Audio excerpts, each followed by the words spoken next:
Chapter 9. B. Slayer of Bears. The Piglit River is really long and pointlessly windy. Nevertheless, we have to follow it because it is the only way I know to get to the Rock of the Long Sun and meet up with the tribe. On the first day, I wear my bearskin and mask all day like a chief. If there are any more cave bears lurking nearby, they'll run in fear when they see me. I am B, Slayer of Bears. On the second day, the sun is so hot that I almost melt inside the bear fur.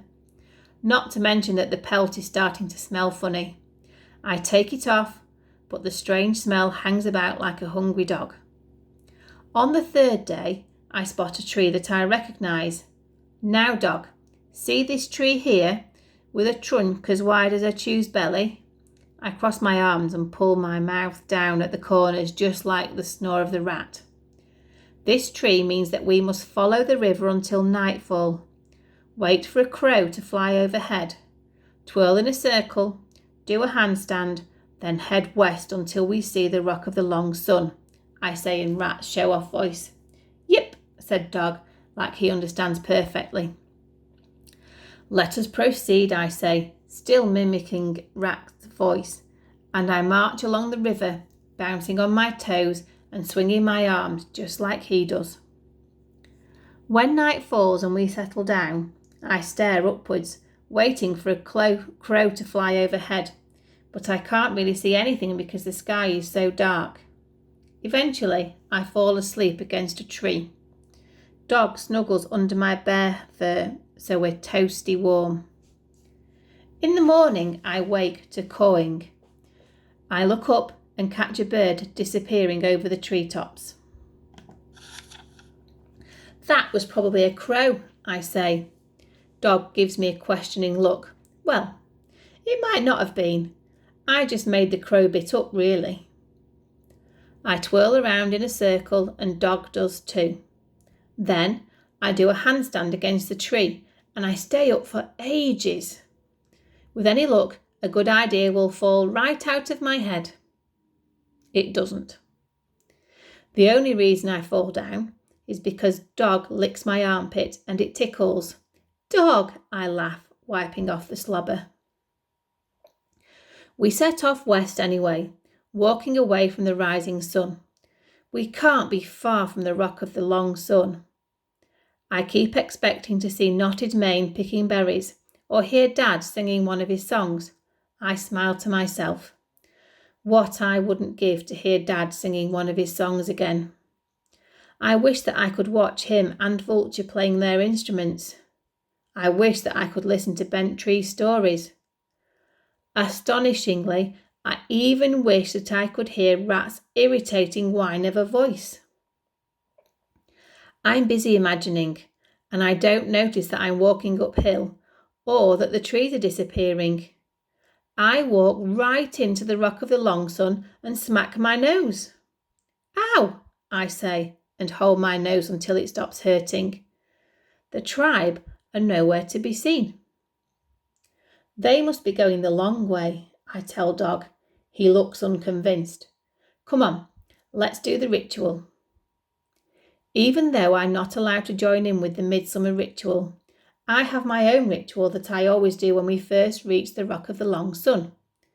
I stand under the heavy roof stone, brace my hands against it, bend my knees and heave. I push and push. The roof doesn't move. One day I'm going to be strong enough to lift it, but not yet.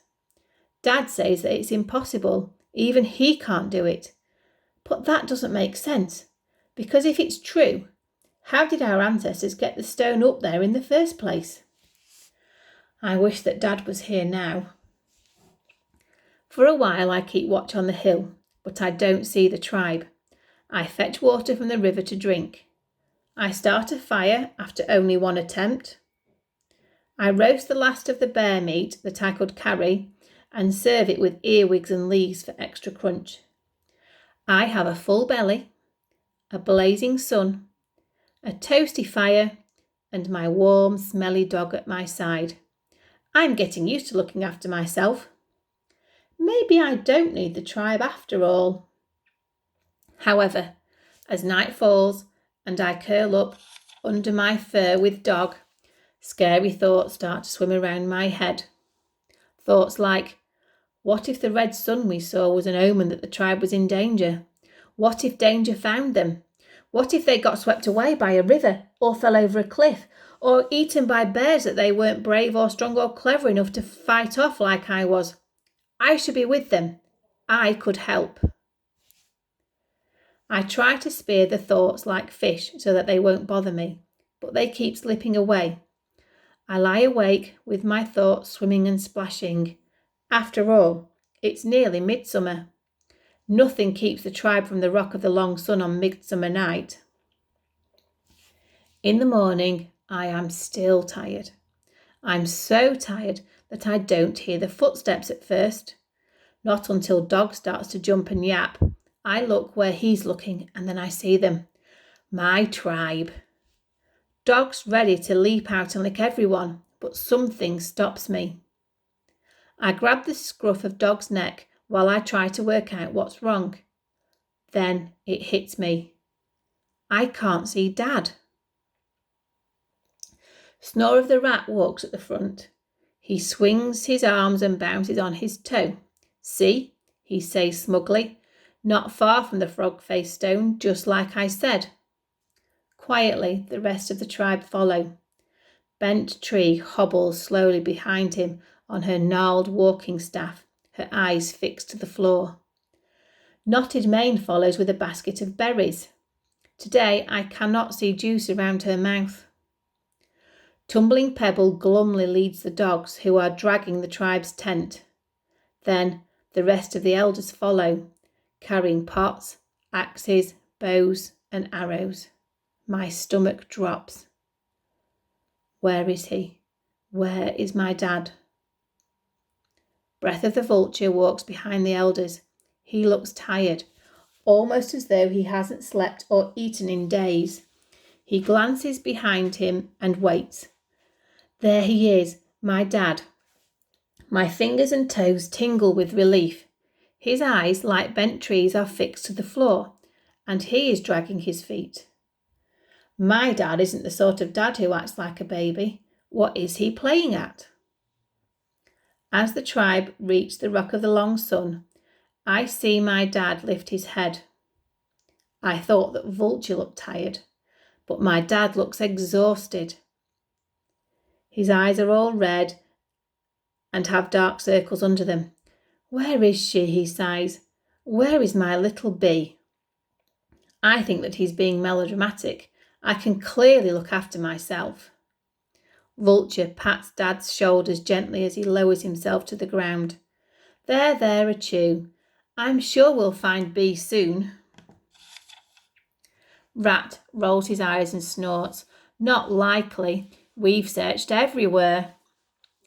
Bent Tree glares at him, which shuts Rat up pretty quickly.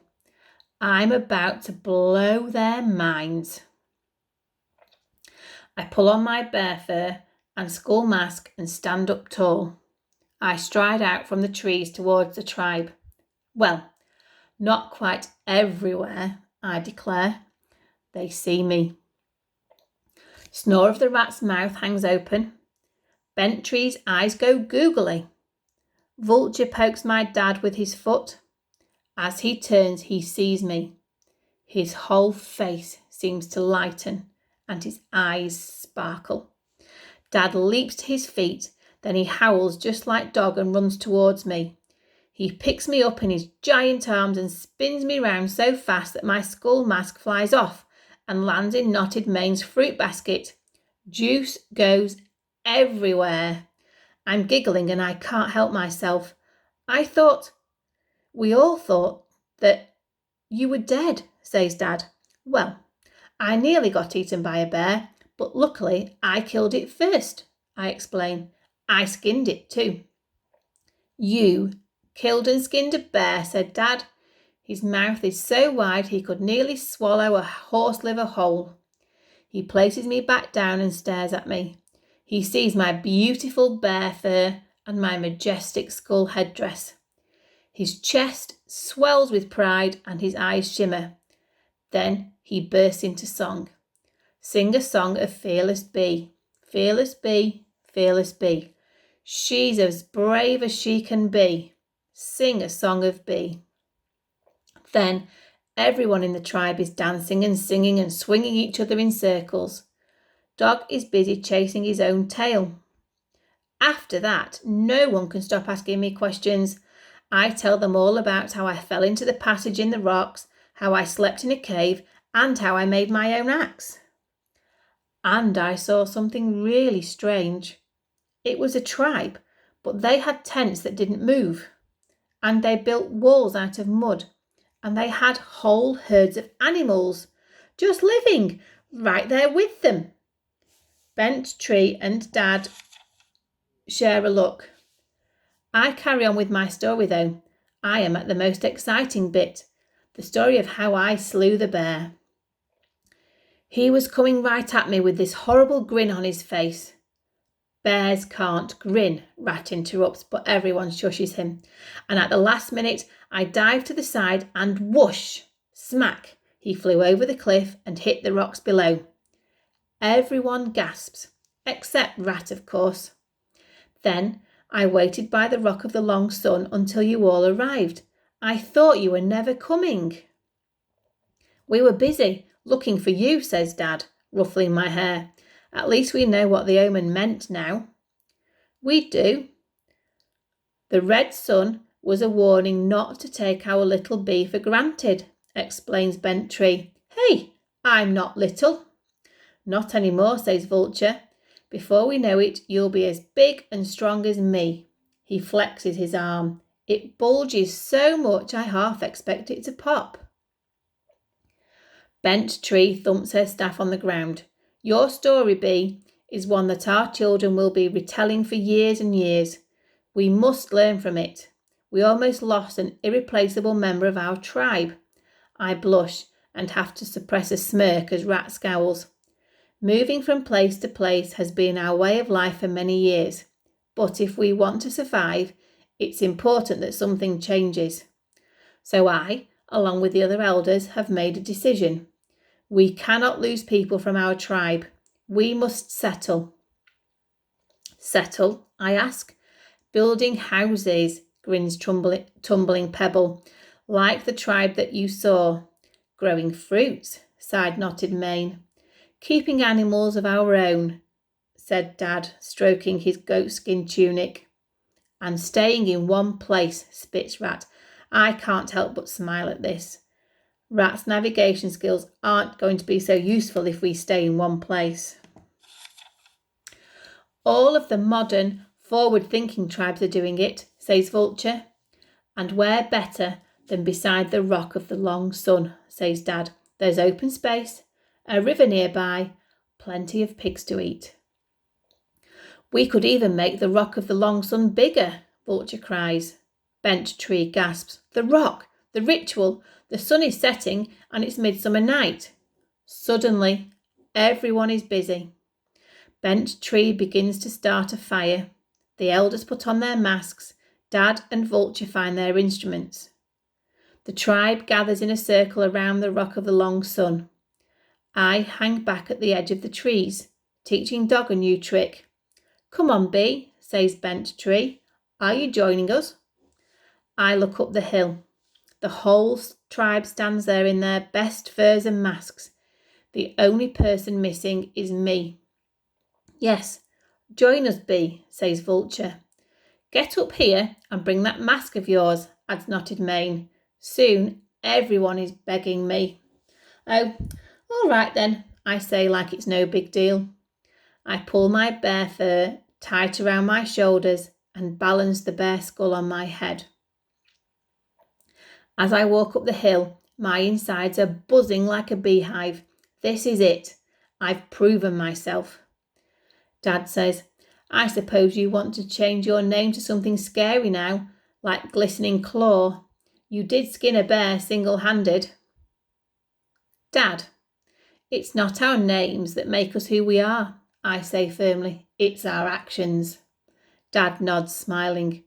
He does a drum roll as he announces, "The Song of B, Slayer of Bears." The tribe cheers. As the sun sets, we stamp our feet and wave our arms. After the Song of B, we do the dance of digging the earth and the procession of fencing a field. We leap and yodel, clap and twirl. We don't stop until the sun rises again on midsummer morning.